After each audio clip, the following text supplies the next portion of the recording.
président de la République était hier à Ouagadougou, la capitale du Burkina Faso. Il a pris part à la cérémonie d'ouverture de la triennale 2012 sur l'éducation et la formation en Afrique. Des chefs d'entreprise canadiennes effectuent une mission dans notre pays. Ils ont rencontré le secteur privé. Et puis en Somalie, des manifestants soutiennent les Chebabs pour leur aliment au réseau islamique Al-Qaïda.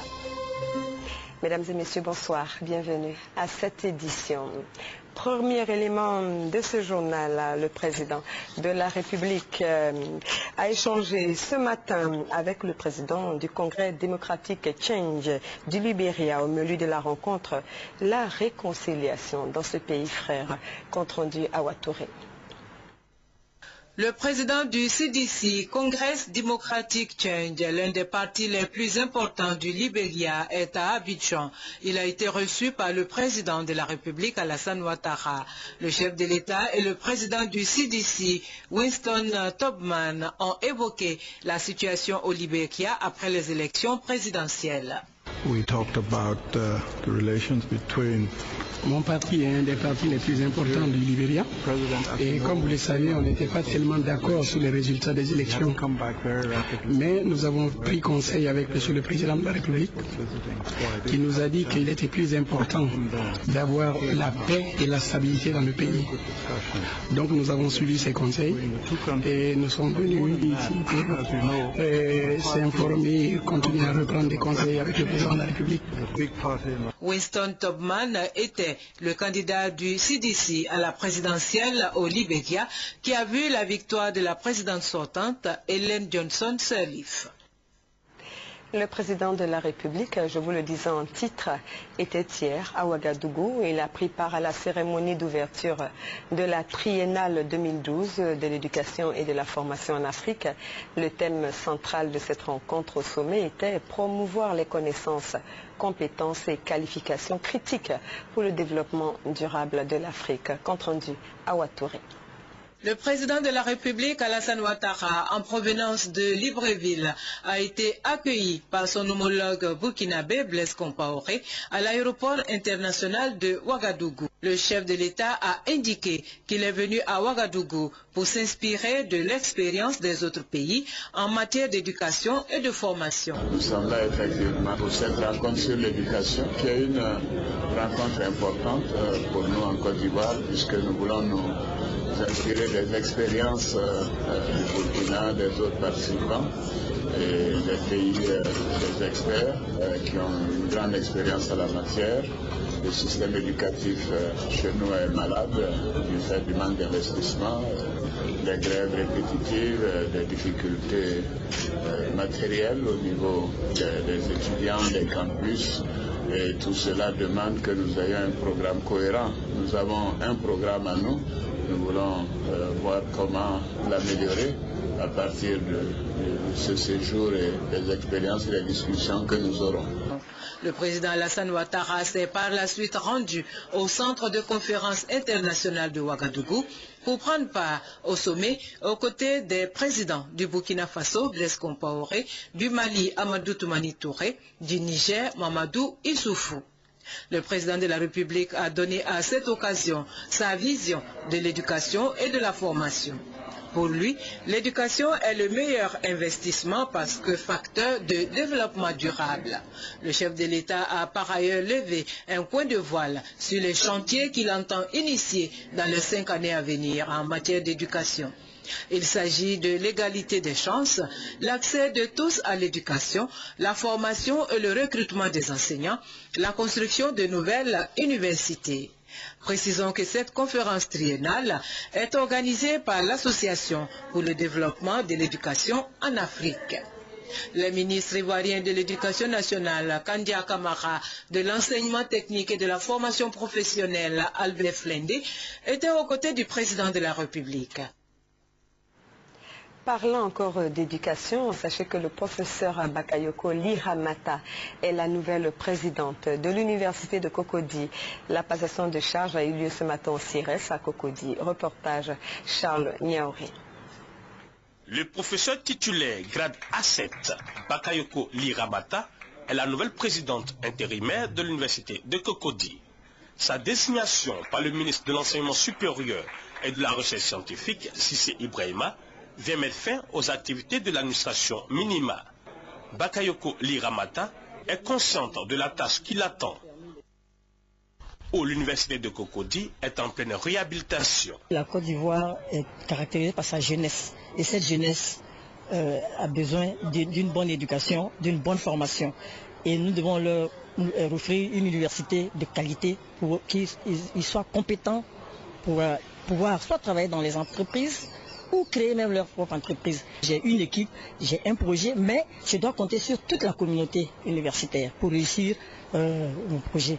Pour la réhabilitation des universités de Cocody et d'Abobo Adjamé, ainsi que du centre régional des œuvres universitaires d'Abidjan, l'État ivoirien a débloqué 42 milliards de francs CFA sur la période 2011-2013. Et pour redonner à l'université de Cocody toute sa place dans la formation des étudiants, le budget 2012 est passé à 23 milliards de francs CFA au lieu de 21 milliards de francs CFA l'année précédente. Des chefs d'entreprise canadiennes effectuent une mission dans notre pays. Ils ont eu des rencontres avec des structures en charge de la promotion des investissements et avec le secteur privé. Noël Niagno nous en dit plus. Les besoins en investissement de la Côte d'Ivoire post-crise, ce sont plus de 1000 milliards de francs CFA par an. Ces besoins prennent en compte tous les secteurs socio-économiques avec une note particulière pour la formation en vue de résorber le niveau élevé de chômage des jeunes. Aujourd'hui, nous devons donner une seconde chance, disons, à tous les Ivoiriens, quelle que soit leur formation. Les BTS qui ont été bien sûr mal formés, ceux même qui n'ont jamais été à l'école, les étudiants qu'on a maîtrise, qui s'adonnent à des ateliers comme les cabines téléphoniques, nous devons leur donner une seconde chance. Il s'agit bien sûr de repenser tout ça. C'est pour ça que j'insiste que le Canada est une opportunité que nous devons saisir. Les montants en jeu seront extrêmement importants, il ne faut pas le cacher. Ces investissements multisectoriels vont combler les gaps de plus d'une décennie, a indiqué M. Dosso Moussa, ministre de l'Industrie. C'est ce mardi à l'occasion de l'ouverture de la journée thématique, journée organisée dans le cadre de la mission en Côte d'Ivoire du Conseil canadien pour l'Afrique. Pour ce niveau d'investissement, des dispositions particulières sont prises. Si les investisseurs doivent donc venir dans un pays où la sécurité n'est pas garantie par les autorités politiques, il est sûr que vous n'aurez pas grand monde. Je dis bien, vous n'aurez pas grand monde, car il est important que cette sécurité générale puisse exister et que la libre circulation des biens et des personnes puisse se faire sur l'ensemble du territoire. Ça, c'est pour le court terme. Dans le même registre, des institutions d'accompagnement et des dispositions administratives sont mises en œuvre. Pour le long terme, tous les codes en rapport avec un environnement attractif des affaires ont été revisités. Il s'agit entre autres du code des investissements, du code du travail devenu plus flexible, sans oublier les avantages comparatifs de la Côte d'Ivoire dans la sous-région. La Côte d'Ivoire, si vous voulez, mis à part la parenthèse des dernières années, c'est le poumon économique de la sous-région. C'est un pays qui bénéficie d'énormes infrastructures. Donc, je veux dire, oui, effectivement, les indicateurs, maintenant que la stabilité politique est revenue, c'est très, très encourageant. Les infrastructures sont là, la main-d'œuvre elle est là, et le dynamisme économique n'est pas né après la crise. Il existe depuis très très longtemps. Il n'a jamais quitté finalement. Il a été mis un petit peu en parenthèse, mais donc oui, on est très confiants. Le Canada en Côte d'Ivoire se signale par d'importants investissements dans les secteurs miniers, pétroliers et pharmaceutiques. Au chapitre humanitaire, la Fondation Glaser se fait connaître officiellement. Cette ONG qui œuvre à la lutte contre le sida pédiatrique a procédé cet après-midi au lancement de ses activités en présence de la première dame de Côte d'Ivoire, Dominique Ouattara. Compte rendu, Jérôme Kofi à Bolin. C'est un an après sa création que la Fondation Ariel Glaser pour la lutte contre le sida pédiatrique lance ses activités. La cérémonie de lancement s'est déroulée ce mardi 14 février en présence de plusieurs personnalités, dont Mme Dominique Ouattara, première dame de Côte d'Ivoire. Le président du conseil exécutif de la Fondation, Nicolas Guibault, en déterminant la mission de son ONG qui est l'élimination totale du VIH chez les enfants, a remercié la première dame de rehausser de sa présence cette cérémonie. Pour sa part, la ministre de la Santé et de la lutte contre le sida, Thérèse Ndrioma, a dit être heureuse de prendre part à cette cérémonie, indiquant pouvoir compter sur la fondation Ariel Glaser pour continuer le combat contre la pandémie du VIH. L'actualité aujourd'hui se conjugue avec les résolutions de la 65e session de l'Assemblée générale des Nations unies tenue à New York du 8 au 10 juin 2011. Cette résolution qui a adopté en séance plénière une résolution relative à l'élimination d'ici 2015 de nouvelles infections à VIH chez les femmes, les enfants et surtout en maintenant en vie les mères séropositives. Il s'agit de l'initiative compte à rebours jusqu'à zéro, qui se traduit par zéro nouvelle infection, zéro discrimination et zéro décès dû au sida. Pour ma part, je voudrais renouveler ma détermination à engager résolument mon département et tous les acteurs à l'élimination du sida pédiatrique et à l'élimination de la transmission du VIH de la mère à l'enfant d'ici l'horizon 2015. Je voudrais me réjouir que la toute nouvelle organisation Ariel Glaser s'inscrive dans ce registre pour poursuivre le combat de sa mère Elisabeth Glaser. Même son de cloche pour la première dame de Côte d'Ivoire qui estime que c'est avec le concours de tous que l'on pourra venir à bout de la pandémie. Le sida, cette maladie si ravageuse, ne saurait continuer à faire des victimes, à priver nos enfants de leurs plus belles années, sans que tous les acteurs engagés pour leur bien-être ne fédèrent leurs énergies pour lutter main dans la main. Ma vision pour l'avenir de nos enfants est celle d'une enfance sans sida. Pour ce faire, j'encourage et je soutiens vivement toutes les bonnes volontés, les ONG et associations, les organisations internationales, ainsi que les gouvernements qui, par leurs actions, nous permettront d'atteindre l'objectif zéro. Zéro infection au VIH en Côte d'Ivoire. La fondation Ariel Glaser, créée en février 2011, a pour objet de contribuer à prévenir l'infection à VIH pédiatrique et d'éradiquer le sida pédiatrique à travers la recherche, le plaidoyer et la mise en œuvre de programmes de prévention et de traitement. On s'intéresse maintenant à notre environnement avec l'ouverture ce matin de l'atelier sur le renforcement du cadre institutionnel et réglementaire pour un développement propre dans le quartier de la Riviera à Toban. C'est une initiative de l'Agence nationale de l'environnement et du programme des Nations unies pour l'environnement. Compte rendu Juliette Weya. Les changements climatiques constituent une menace mondiale pour la croissance, le développement durable et la réalisation des objectifs du millénaire pour le développement. Le gouvernement ivoirien, conscient de ce problème crucial, s'est donc engagé avec la communauté internationale à élaborer des instruments de lutte comme la réduction des émissions liées à la déforestation et à la dégradation des forêts. Pendant 2 jours donc, le présent atelier va permettre le renforcement du cadre réglementaire et institutionnel du mécanisme pour un développement propre. C'est l'un des mécanismes qui découle de Kyoto. Pourquoi ce mécanisme? C'est pour préciser la façon dont les pays pollueurs allaient réduire justement leurs émissions, ou bien juguler leurs émissions. Cela découle des changements climatiques, mais à la Convention cadre du climat sur les changements climatiques, on s'est accordé à dire qu'il fallait réduire au maximum les émissions de gaz à effet de serre, mais on ne précisait pas de quelle quantité. Une occasion pour le directeur de l'Agence nationale de l'environnement, François-Désiré Nadeau, de féliciter l'autorité nationale du mécanisme pour un développement propre, l'ANMDP. La structure ayant remporté le prix Afrique du meilleur communicateur 2011 dans le domaine environnemental. Il faut préciser que la Côte d'Ivoire est l'un des 7 pays impliqués dans le processus d'expansion du mécanisme pour un développement propre. La question de l'insalubrité touche toutes les couches socio-professionnelles. Les journalistes ont décidé de jouer leur partition en se regroupant au sein d'une ONG dénommée WASH JNCI. Le lancement officiel de cette ONG a eu lieu à la Maison de la Presse. Marie-Laure Ngoran pour les détails. Les hommes de médias de Côte d'Ivoire en guerre contre l'insalubrité.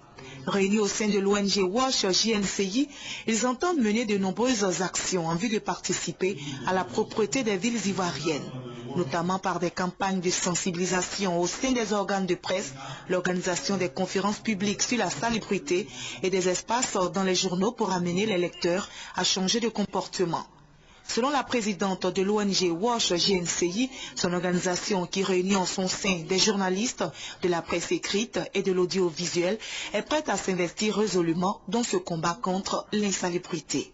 Il y a des régions où l'accès à l'eau potable des populations est assez crucial. L'hygiène, on n'en parle pas. L'assainissement encore, c'est une autre paire de manches. Et donc, pourquoi les hommes de médias ne se pencheraient pas sur ces questions-là? Parce que l'homme de médias, c'est celui-là même qui, je dois dire, a cette force-là de décrier, de faire ressortir, de mettre en relief les problèmes que vivent au quotidien les populations. Cette initiative de WASH JNCI a été saluée et encouragée par les différents intervenants. Ido Moussa, représentant du directeur général de l'Office ivoirien de l'eau potable, parrain de la cérémonie, a indiqué que seulement 61% de la population ivoirienne ont accès à l'eau potable, dont les plus défavorisées sont les populations rurales. Il a donc exhorté les autorités compétentes à se pencher sur cette réalité afin de permettre aux populations rurales de vivre décemment. Cette cérémonie a été clôturée par la présentation du site de l'ONG www.washjnci.ci. Activité des collectivités décentralisées. Les élus locaux ivoiriens sont en formation. Ils sont à l'école de la bonne gouvernance. C'était à la faveur d'un atelier initié par le programme d'appui aux communes. Les précisions de Alexis Ouedraogo. Inculquer aux élus locaux et autres responsables des collectivités territoriales ivoiriennes les notions de bonne gouvernance quant à leur responsabilité dans l'insertion professionnelle des jeunes et la maîtrise des ouvrages locaux. Voilà l'essence de l'atelier de formation offert par le projet d'assistance post-conflit qui se tient depuis ce mardi à Grand Bassin. Dans le passé, nous n'avions pas de système d'accompagnement et de pérennisation. C'est-à-dire qu'un élu local qui était vraiment déterminé à faire de l'insertion des jeunes pouvait obtenir des résultats importants et être remplacé par la suite par un autre qui n'avait pas le même centre d'intérêt. Et à partir de ce moment, on perdait en efficacité. Le souhait actuel, c'est, quel que soit le centre d'intérêt de l'élu local, qu'à travers ce dispositif, il ait à disposition un schéma qui lui permettent d'insérer le maximum de jeunes possible et qu'à travers ce dispositif, il ait plus de méthodes dans l'insertion de ces jeunes. La rencontre fermera ses portes demain à Grand Bassin. Voilà, c'était plutôt une initiative du PAPC, le programme d'assistance post-conflit. Une cérémonie officielle de lancement du projet Leadership et initiative des acteurs non étatiques s'est déroulée ce matin. L'objectif étant de consolider la démocratie et de promouvoir la bonne gouvernance. Patricia Omo-Etia. Cet atelier s'inscrit dans le cadre du démarrage du projet Leadership et initiative des acteurs non étatiques, LIAN, financé à hauteur de 3 milliards de francs CFA par l'Union européenne. La rencontre a réuni plus de 100 représentants d'organisations de la société civile ivoirienne, d'ONG internationales et de partenaires techniques et financiers. De façon spécifique, il s'agit de renforcer les capacités de la société civile ivoirienne pour qu'elle puisse jouer pleinement son rôle d'acteur de développement et de dialogue politique. Les organisations de la société civile ne doivent pas seulement être des exécutantes des projets gouvernementaux et des projets conclus avec les bailleurs de fonds. Ces organisations doivent participer à tout le cheminement, à tout le processus de conception, d'exécution et d'évaluation des projets et des programmes. Le coordonnateur du projet et le représentant de l'Union européenne indiquent que les modalités d'exécution du projet sur le terrain se font en concertation avec les ONG. L'objectif principal de ce projet, c'est effectivement d'aider à renforcer les différents acteurs de la société civile en faisant de la formation et du renforcement de capacités de manière à ce qu'ils soient mieux armés pour être de véritables acteurs. Le représentant de l'Union européenne, Yves Gillet, invite la société civile ivoirienne à s'approprier le projet Liane pour devenir un interlocuteur plus fort, compétent et reconnu en jouant un rôle complémentaire à celui de l'État dans le processus démocratique. Les compétences féminines existent bien en Côte d'Ivoire, elles sont souvent méconnues. La cellule du genre et affaires sociales de la présidence de la République a décidé de les recenser à travers un site www.compétences@féminines.gouv.ci. La coordinatrice du projet est en campagne pour inviter les femmes à se faire connaître. Justine Dikessey. L'heure de la compétence a sonné et c'est ensemble, hommes et femmes, que l'on pourra jeter les bases d'un développement durable. Ceci dit, le Compédium des compétences féminines, projet initié par la cellule genre et affaires sociales de la présidence de la République de Côte d'Ivoire, en collaboration avec la chaire UNESCO internationale, aux femmes et pouvoir de décision, est une opportunité à saisir par toutes les compétences féminines de Côte d'Ivoire et de la diaspora en s'inscrivant sur le site www.compétencesféminines.gouv.ci. Ainsi, Frazi Yao, coordinatrice du dit Compédium, dans le cadre d'une campagne de communication de proximité, a instruit les femmes anciennes diplômées de l'École nationale supérieure d'agronomie de Yamoussoukro, regroupées au sein de l'association dénommée TERI. La célébration du 10e anniversaire des TERI en langue malinké, qui signifie en français « ami », a été l'occasion pour Euphrasie Yao de sensibiliser ces femmes agronomes sur les objectifs du Compédium. C'est un programme qui nous a été demandé par son Excellence Monsieur le Président de la République pour que ces femmes puissent participer au développement de la Côte d'Ivoire. Donc pour renforcer leur visibilité, leur participation au niveau national et surtout à tous les niveaux. Donc je pense qu'on aura le temps d'échanger pour que toutes ces compétences soient connues, reconnues, pour qu'elles puissent mettre tout ceci au service de la nation. Le message a été bien saisi par Lydie Yapo, présidente en exercice, et par toutes les terrises présentes à la cérémonie. Il faut noter que les inscriptions se poursuivent et sont ouvertes à toutes les femmes compétentes de tous les secteurs d'activité. L'organisation non gouvernementale Sauvegarde Côte d'Ivoire a organisé une rencontre pour inviter les opérateurs tant nationaux qu'étrangers à investir en Côte d'Ivoire. Elle a organisé cette rencontre en collaboration avec l'Association des femmes des deux plateaux. Reportage Charles Niaouré. L'ONG Sauvegarde Côte d'Ivoire œuvre au retour des investisseurs au pays. Pour cette action, elle bénéficie du soutien de l'Association des femmes des deux plateaux pour la paix et la réconciliation, AFDPRP, présidée par Diomandé Bintou. Cette rencontre, organisée par les deux structures, vise à encourager l'investissement dans un pays qui a retrouvé la paix. Il faut qu'on se réconcilie, il faut qu'on laisse les hostilités, il faut qu'on laisse les rancœurs, les rancunes, et il faut qu'on s'aime. C'est comme ça que le pays va avancer.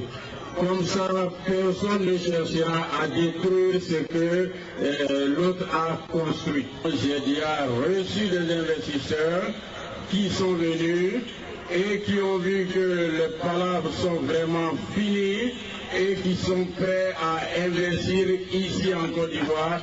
L'ONG Sauvegarde Côte d'Ivoire est une organisation de la société civile ivoirienne qui s'investit dans la protection des personnes et des biens. Au cours de la crise post-électorale, elle a apporté assistance aux personnes en danger et déplacées internes. Elle est animée d'hommes et de femmes ressortissant des pays membres de la CEDEAO. Cap sur Dembokro où les commerçants veulent un nouveau marché. L'ancien marché de Dembokro est parti en fumée depuis 2006. Ils l'ont exprimé récemment au cours d'une rencontre avec les cadres de la région. Thérèse Yoboué pour plus de détails. Plusieurs problèmes ont été évoqués par les commerçants de Dembokro au cours de cette rencontre. Il s'agit du déficit de place sur le marché depuis l'incendie survenu dans le plus grand compartiment du marché en juin 2006. Les commerçants souhaitent donc la reconstruction du bâtiment. Ils regrettent également la fermeture de l'usine de tissage Utexi qui donnait un pouvoir d'achat non négligeable à une bonne partie de la population. La réouverture de l'usine fait donc partie des doléances des commerçants. La résurgence du racket sur les routes obligeant les commerçants à se cotiser pour acheminer leurs marchandises d'Abidjan à Dembokro a été aussi dénoncée par les commerçants par la voix de Nguessan Solange, leur porte-parole. Cette rencontre des cadres s'est élargie à plusieurs couches sociales, telles la communauté des sages du Nord et des militants du RDR, des groupes de jeunes. Des rencontres qui ont permis au chef de la délégation, Dr Nandio Koulibaly, de se rendre compte des difficultés que vivent les populations à Dembokro. Il a demandé aux uns et aux autres de se mettre sérieusement au travail pour aider la ville à sortir de sa léthargie. Nandio Koulibaly a promis aider les jeunes dans le montage de projets pour leur permettre d'entreprendre afin de se prendre en charge. Cette belle prise des douanes ivoiriennes, la police des stupéfiants et les services des douanes viennent de mettre la main sur un trafiquant international en possession de 2,5 kg de cocaïne. Le trafiquant a été arrêté en provenance du Brésil. Regardez. Le dispositif sécuritaire du pays n'est plus favorable aux trafiquants de drogue qui ne veulent toujours pas baisser les bras, faisant preuve de beaucoup d'imagination pour écouler malicieusement leurs produits illégaux. Avec des griffes sur les jupettes d'enfants cousues à la hâte, ils arrivent maintenant à camoufler des sachets de cocaïne. Mais les services en charge de lutte contre la drogue et les stupéfiants ne sont pas dupes, vigilants sur tous les bords avec des stratégies mises en place qui permettent à leurs agents de collaborer en synergie. Cette symbiose a eu des effets positifs à l'aéroport d'Abidjan où un trafiquant international du nom de Azikinoé Paul Chiquet, en possession de plusieurs sachets de cocaïne, vient d'être épinglé par les agents de la douane. Une démarche suspecte, il était un peu, je dirais, il n'était pas à l'aise. Alors tout de suite, avec le profil qu'on avait déjà, nous avons pu identifier ce suspect rapidement à la descente de l'avion. Il a dû lutter avec un de mes éléments qui, par finir, a pu mettre la main sur le talon de bagage au fond de son sac à main. Âgé de 48 ans, le trafiquant est arrivé à Abidjan par vol de la compagnie Émérite en provenance du Brésil. Il a été mis dans la disposition de la police des stupéfiants et des drogues. Comme il nous a dit d'où venait la drogue, nous avons saisi Interpol qui va se charger du côté extérieur. Du côté intérieur, nous allons faire une procédure, faire déjà s'il y a des complicités internes au niveau de la Côte d'Ivoire, parce qu'il a dit qu'il venait livrer la drogue à quelqu'un ici. Nous allons d'abord rechercher cet individu-là et puis mettre la main dessus. Et puis tout ça, nous allons mettre et la drogue et l'individu à la disposition du parquet. Le trafiquant des nationalités nigérianes tenait 2 valises contenant au total 273 sachets, soit 2,5 kg de cocaïne. La juridiction de Daloa vient d'accueillir 15 nouveaux notaires. Ils ont prêté serment récemment à la salle d'audience de la cour d'appel de la ville. Ces auxiliaires de justice seront en fonction à Divo, Man, Ganoa et Boisflé. Eugène Atoubé pour des précisions. Entrée des impétrants dans la salle d'audience de la cour d'appel de Daloa. La démarche est solennelle sous le regard admiratif de leurs parents et amis. Ce sont 15 jeunes qui ont choisi d'exercer dans le corps du droit la qualité de notaire. La seule étape qui leur restait à franchir, c'est cet instant d'émotion, la prestation de serment. Chacun dans son style propre et selon sa personnalité a proclamé le « je le jure » après le réquisitoire de l'avocat général. Tous ces jeunes notaires ont une haute idée de leur charge. À travers notre serment, nous nous engageons à faire en sorte que nous puissions apporter notre modeste pierre à l'édification d'un notariat fort en Côte d'Ivoire.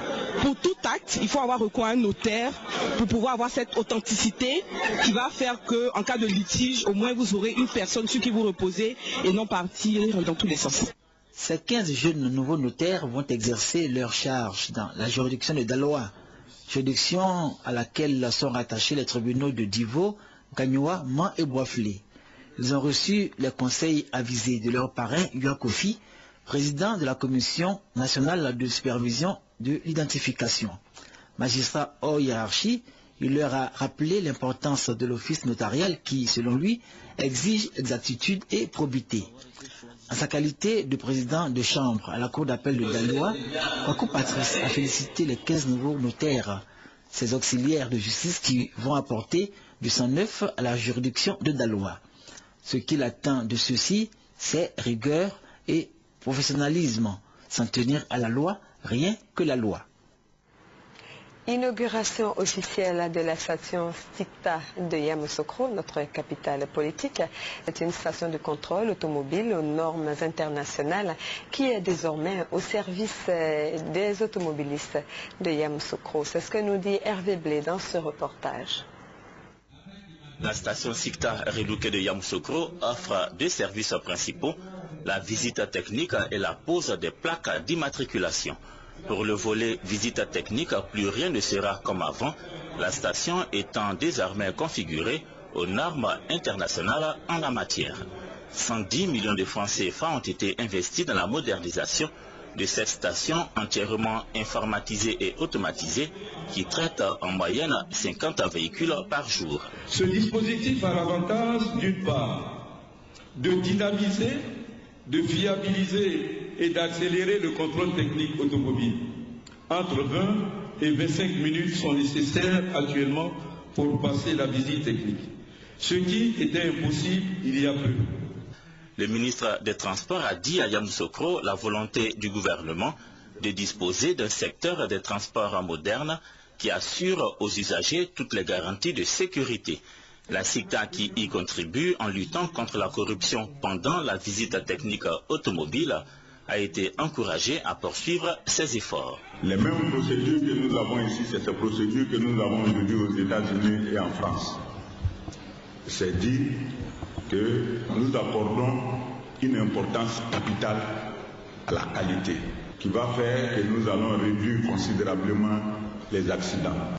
8 stations de la Société ivoirienne de contrôle technique automobile et industriel, la STICTA, sont aujourd'hui entièrement informatisées et automatisées. Parlons d'insertion des jeunes maintenant. Le Fonds national de solidarité poursuit sa mission d'insertion des jeunes et afin de contribuer à l'autosuffisance alimentaire en riz. Le fonds a lancé son projet dénommé Yokori, qui va prendre en charge plus de 4500 jeunes.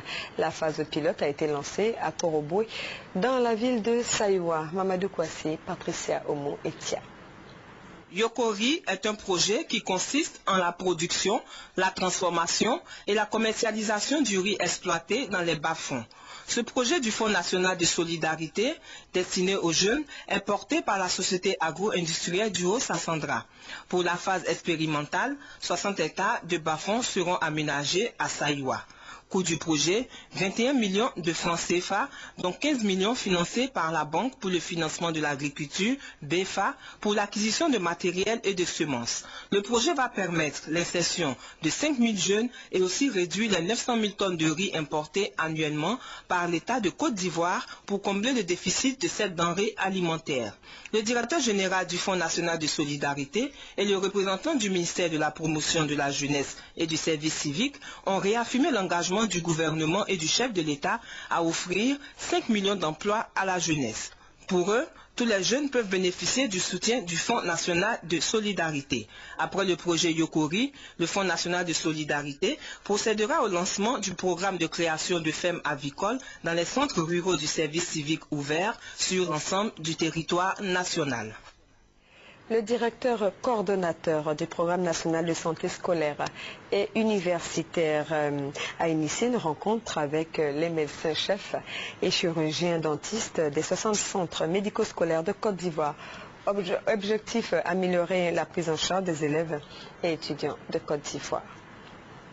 La santé scolaire et universitaire connaît des difficultés ces dernières années. Le docteur Django Nabou Claudine, directeur coordinateur du programme national de santé scolaire et universitaire, veut impulser une nouvelle dynamique à son service. En présence des médecins-chefs et chirurgiens dentistes des 60 médico-scolaires de Côte d'Ivoire, le docteur Django Nabou Claudine a invité les uns et les autres à la ponctualité et à l'assiduité pour une meilleure prise en charge des élèves et étudiants, du personnel enseignant et d'encadrement. Pour l'année scolaire 2010-2011, près de 3000 cas de grossesse ont été enregistrés. La carie dentaire demeure la première pathologie des élèves. Cette rencontre a été l'occasion de passer au peigne fin tous les problèmes qui minent le milieu de la santé scolaire et universitaire et de proposer des solutions pour l'amélioration de l'offre de soins. Ils ont émis le vœu de voir tous les médicaux scolaires être dotés de cabinets dentaires et équipés conséquemment. Pour cette année scolaire 2011-2012, le programme national de la santé scolaire et universitaire a introduit des caisses à la pharmacie dans les écoles primaires et secondaires pour soulager dans un premier temps les élèves avant de les conduire dans le médico-scolaire le plus proche. Un séminaire d'échange et de sensibilisation avec les élus, cadres et corps préfectoral de la grande région d'Abidjan s'est déroulé ce matin même au plateau autour du thème l'engagement des élus, cadres et du corps préfectoral de la grande région d'Abidjan pour la promotion d'un environnement post-crise apaisé. Patricia Omo Etia. Écouter, échanger, sensibiliser et inviter à une autre lecture de la cohésion nationale. Tels sont les enjeux de la rencontre entre élus, cadres et corps préfectoral.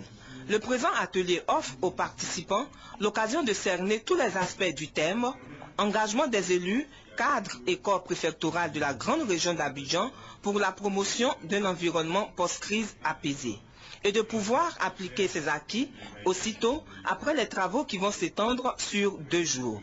De l'avis du ministre de l'Intérieur Ahmed Bakayoko, tous les Ivoiriens doivent s'engager dans le sens de la consolidation de la paix. Le représentant de l'ONUCI en Côte d'Ivoire a pour sa part exhorté à cultiver les valeurs universelles fondées sur l'humanisme.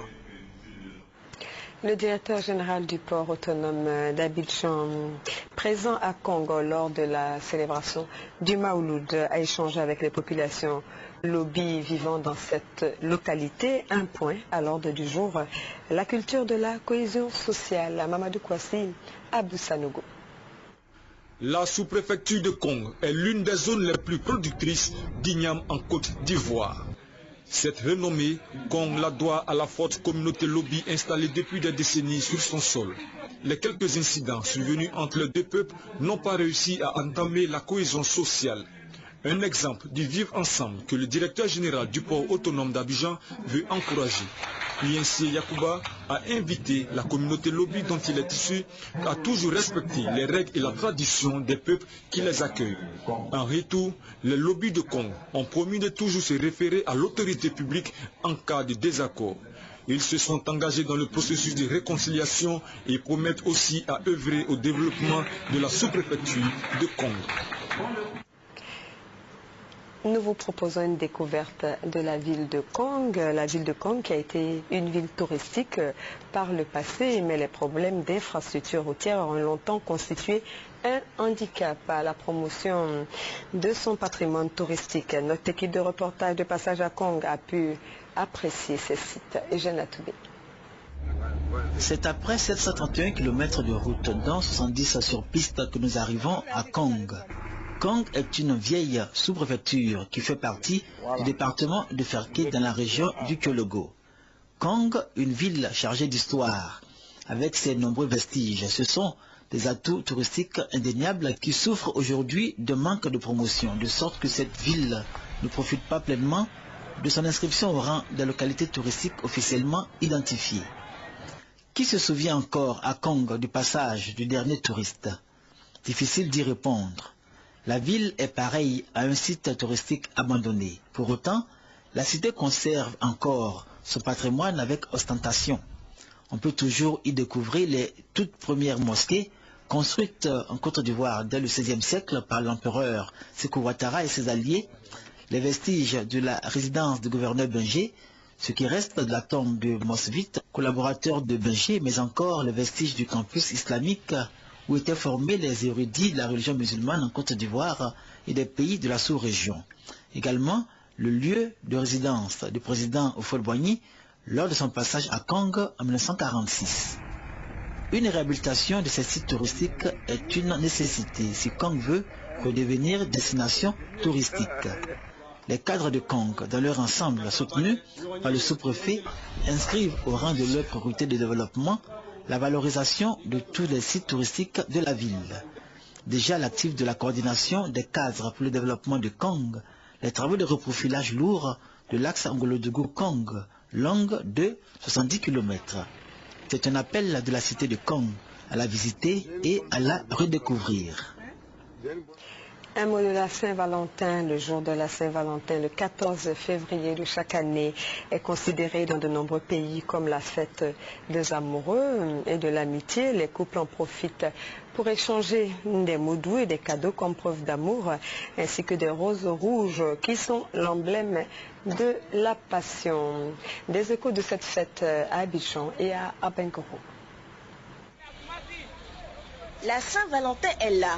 Mais dans la capitale économique ivoirienne, ce 14 février, elle est passée presque inaperçue.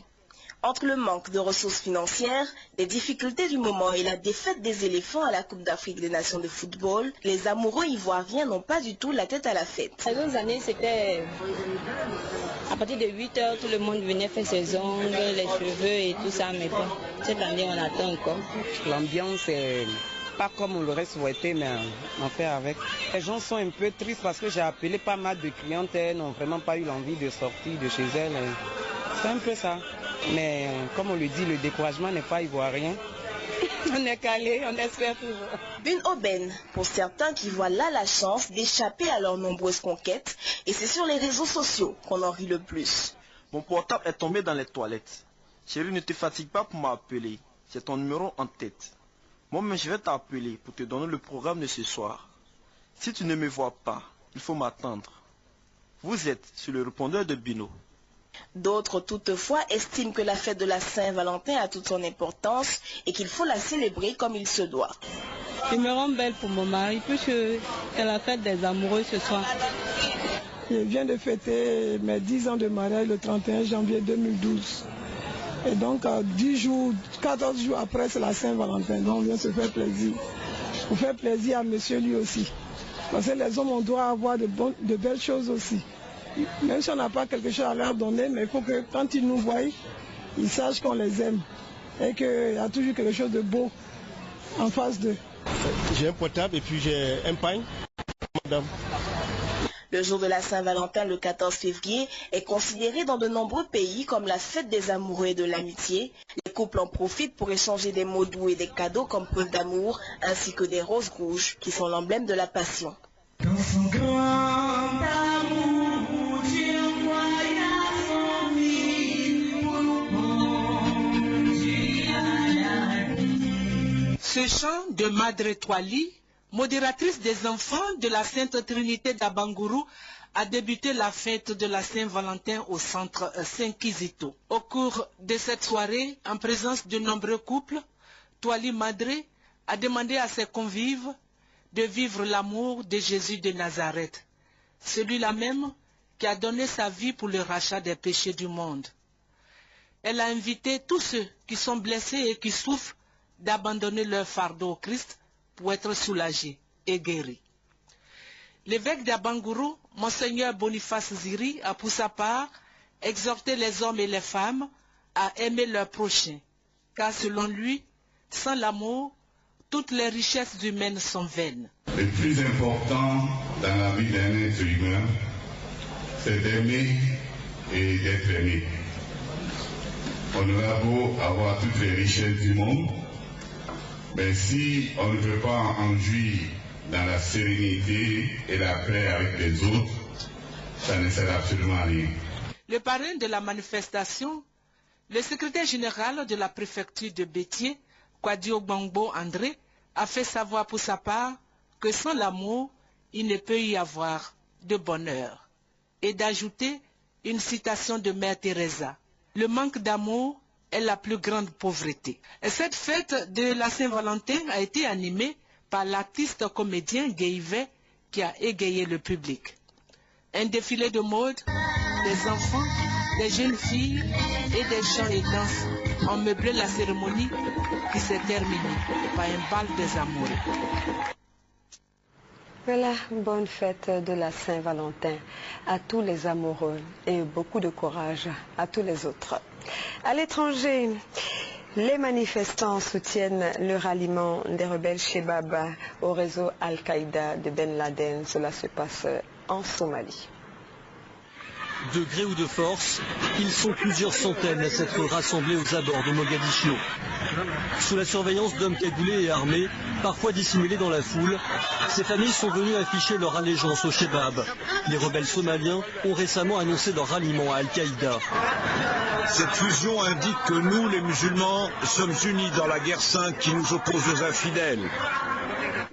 Voilà plusieurs jours qu'Ayman al-Zawahiri, chef d'Al-Qaïda, a proclamé l'intégration des Shebabs somaliens au réseau islamiste. Une annonce qui n'a pas vraiment surpris l'AMISOM et le gouvernement somalien, qui considère déjà Al-Qaïda comme le soutien essentiel des rebelles. Leur idéologie n'est pas somalienne. Ce n'est même pas une idéologie islamique. C'est tout simplement l'idéologie d'Al-Qaïda. Mais l'annonce d'Al-Qaïda fait redouter une recrudescence d'attentats dans la région, en particulier contre le Kenya. Pour lutter efficacement, le gouvernement somalien demande que l'embargo sur les armes soit levé. Trop tôt, répond la diplomatie britannique, à quelques semaines de la conférence de Londres sur la sécurité régionale. Une levée de l'embargo sur les armes serait très difficile dans les circonstances actuelles. Je pense que ce serait une très mauvaise décision. Ce que nous voulons, c'est nous assurer que les troupes de l'Union africaine soient suffisamment renforcées. Depuis 20 ans, aucun gouvernement n'a pu exercer pleinement ses fonctions en Somalie.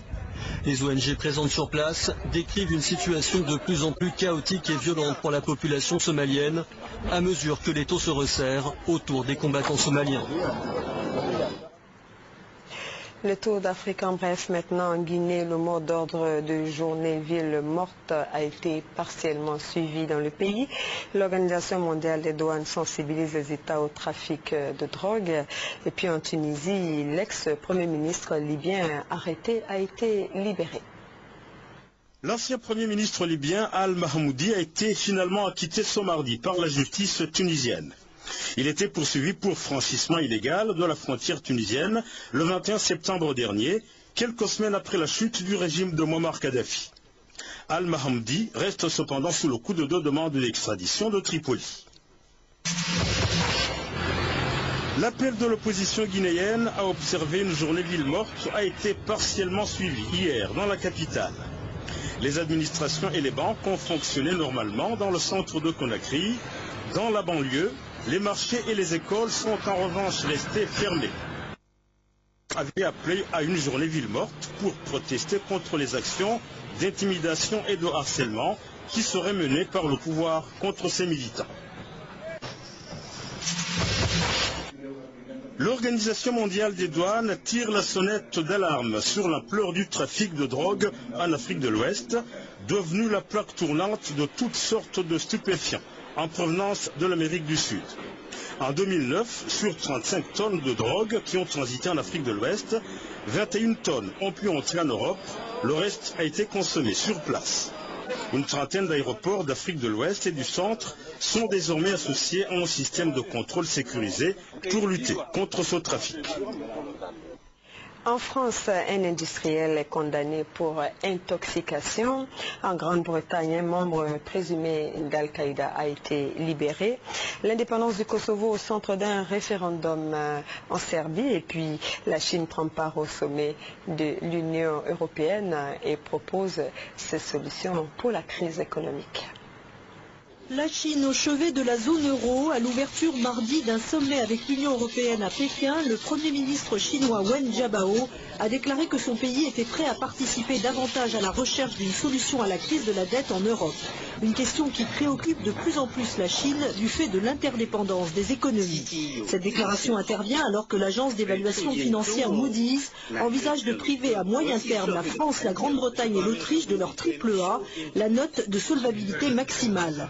Moody's qui a d'ores et déjà abaissé la note de 6 autres pays européens. Les Serbes du nord du Kosovo étaient appelés mardi à se prononcer par référendum sur les concessions faites selon eux par Belgrade sous la pression de l'Union européenne au profit du Kosovo indépendant. Un défi lancé par les électeurs du nord du Kosovo où les Serbes représentent une majorité écrasante alors que la région est le théâtre depuis juillet de vives tensions. Ce scrutin sans conséquence juridique a lieu 2 jours avant le 4e anniversaire de l'indépendance proclamée par la majorité albanaise du Kosovo que les Serbes du Nord et Belgrade refusent de reconnaître.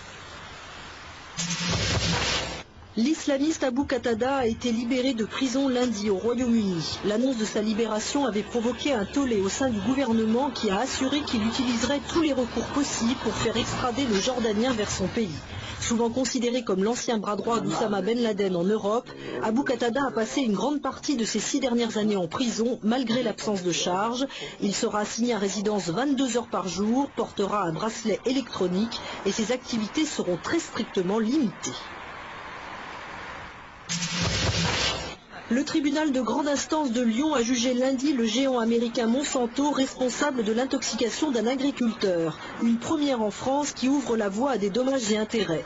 En 2004, le céréalier, aujourd'hui invalide, avait reçu au visage des vapeurs de Lasso, un puissant herbicide fabriqué par Monsanto, qui l'avait très rapidement rendu malade et obligé à interrompre son activité pendant près d'1 an. Sur l'étiquette du Lasso ne figurait aucune mention concernant les risques liés à l'inhalation du solvant. C'est la fin de ce journal. Bonne soirée sur notre chaîne et à demain.